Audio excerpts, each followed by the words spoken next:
வாங்க மண்டகாட்டு திருவிழா பார்க்க போகலாம். இந்த கோயிலில் போய் சாமி கும்பிட்டுட்டு கடற்கரையில் போய் காலை நினைச்சிட்டு அப்படியே ஐஸு க்ரீம் வாங்கி சாப்பிட்டுட்டு இருக்கிறோம். கூடால நம்ம கூட இருக்கிறது யார் தெரியுமா? நம்ம குளச்சல் பாபுண்ணா. கேட்டது பால் ஐஸு இல்லைன்னு சொல்லிட்டு இந்த டப்பா ஐஸு தான் கொடுத்தாங்க. பெரிய அளவில் ஒன்றும் டேஸ்டெல்லாம் இல்லை. நான் அதிகமாக ஐஸு குடிக்கிறது இல்லை. இன்றைக்கி சாப்பிட்ருக்கேன். என்னெல்லாம் வரப்போகுதுன்னு தெரியல. நேற்றுக்கு தான் முதல்ல போட்டேன். 250 பேர் நம்ம பதிவு வீடியோனா பேசக்கூடாது தான் கேட்கும். பாருங்க, பெண்கள் குங்குமம் வைக்கிறதே அரிதுன்னு ஆகி போச்சு. நிறைய வச்சிருக்கு.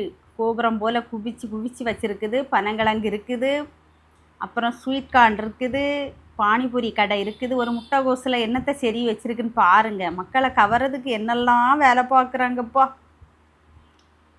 இதுக்கு பிறகு தான் நம்ம இன்னொரு கடைக்குள்ளே போகணும் பார்த்துங்க. அதுதான் ரொம்ப மெயினான கடை. சட்டி பானை எல்லாம் இருக்குது பாருங்கள். எதுக்குனாக்கி இங்கே மீன் வாங்கி குழம்பு வைப்பாவ, சோறு பொங்குவாவ, அந்த இதெல்லாம் இங்கே நடக்கும். சாமி கும்பிட்ட பிறகு இறைச்சி சமைக்கிறது என்ன, மீன் சமைக்கிறது என்னன்னு இங்கே அல்லோல படம். இந்த துணிக்கடை முதல் கொண்டு வந்திருக்கு பாருங்க. குறைஞ்ச வீட்டுக்கு போடக்கூடிய ரப்யூஸ் துணி. வாங்க மீன் கடைக்குள்ளே போகலாம். கருவாடு, முருங்கைக்காய், மாங்காய், கத்தரிக்காய்னு எல்லாம் இருக்கும். இந்த கோயிலில் உள்ள ஸ்பெஷலே அதுதான். மீன் வாங்கி குழம்பு வைப்பாவ. ஆனால் கொஞ்சம் விலை ஜாஸ்தியாக தான் இருக்கும். எப்படியுமே திருவிழா கடையில், மற்ற கடையில் 10 ரூபா சைடு, திருவிழா கடையில் 20 ரூபா இருக்கும். அதே மாதிரி தான் மீனுமே விலை இங்கே கொஞ்சம் கூடுதல் தான். ஆனால் மக்கள் அதெல்லாம் பார்க்க மாட்டாவ. கோயிலுக்கு வரவிய மீன் வாங்கி, இல்லைன்னா வீட்டில் இருந்து இறைச்சி எல்லாம் எடுத்துகிட்டு வரவியலும் உண்டு. நாங்களாம் சமைச்சிருக்கோம். இப்போ தான் கொஞ்ச நாளாக சமைக்கிறது இல்லை. வீட்டில் இருந்து சமைச்சி எடுத்துகிட்டு வந்திருக்கோம். அதையும் எனக்கு கொஞ்சம் கழித்து எல்லா இடமும் சுற்றி எல்லாம் பார்த்துட்டு சாப்பிடுவோம். பார்க்கலாம், சரியா? நல்ல கருவாடு மணமாக இருக்குது. கத்தரிக்காயும் மாங்காயும் தக்காளியும் பச்சை மிளகாயும் போட்டு குழம்பு வச்சா எப்படி இருக்குன்னு தெரியுமா? அடிப்பொலி. சொல்லும் போதே நாக்கில் எச்சி ஊறுது. இந்த கருவாடு மீன் எல்லாம் பார்க்கும்போது எத்தனை பேர்த்துக்கு இந்த மாதிரி தோணுச்சு? பொய் சொல்லாமல் கமெண்டில் சொல்லணும், சரிங்களா? இந்த மண்டக்காட்டோட ஸ்பெஷலே அதுதான். ஆனால் கோயிலுக்குள்ளே போகும்போது நான்வெஜ் சமைச்சு சாப்பிட்டு போக மாட்டாங்க. கோயிலில் போய் சாமி கும்பிட்டுட்டு அப்புறமா வெளியில் வந்து தான் சமைப்பாங்க.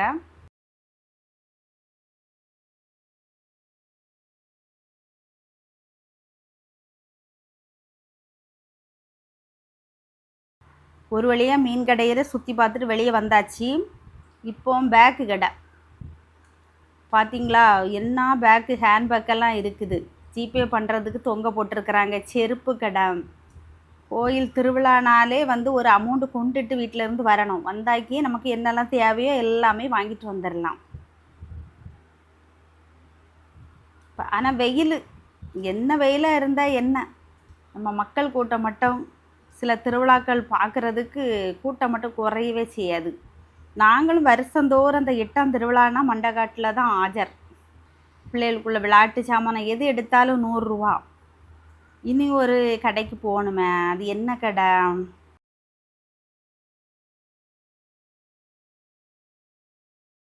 நைட் எடுத்தால் ஜம்முன்னு இருக்கும் பார்க்க. ஆனால் செல்ல லைட்டு வந்து கிளியராகவே இருக்காதுண்ணா வீடியோ. நல்ல வெளிச்சமாக கிடைக்கும்.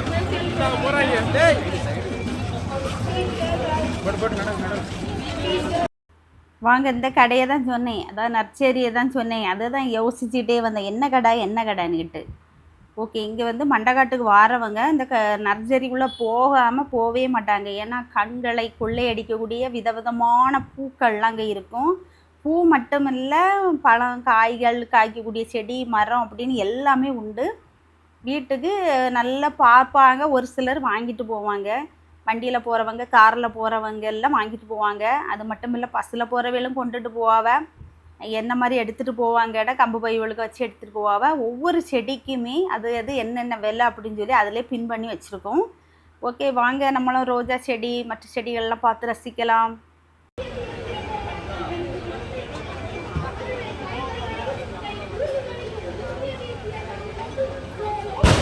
செடி எடுக்கிறியா? சரி, நான் எடுக்கிறேன்.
கருவாம்பட்டை.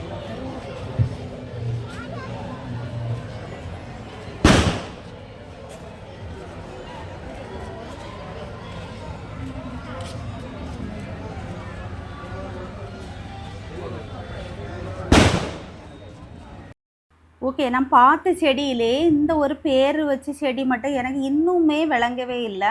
ஆசைப்பழம் அப்படின்னு ஒரு செடி பேர். 50 ரூபா ஒரு செடிக்கு பேர்.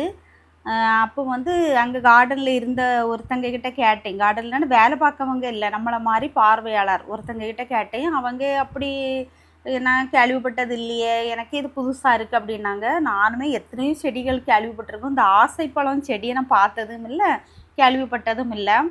ஓகே, அது பழம்லாம் எப்படி இருக்கும்னு நம்ம தெரியவும் செய்யாது. தெரிஞ்சவங்க கமெண்டில் சொல்லுங்கள். உங்களுக்கு அந்த ஆசைப்பழம் அப்படிங்கிறது தெரிஞ்சால் கண்டிப்பாக சொல்லணும், சரியா? சீமநல்லி. சீமநல்லி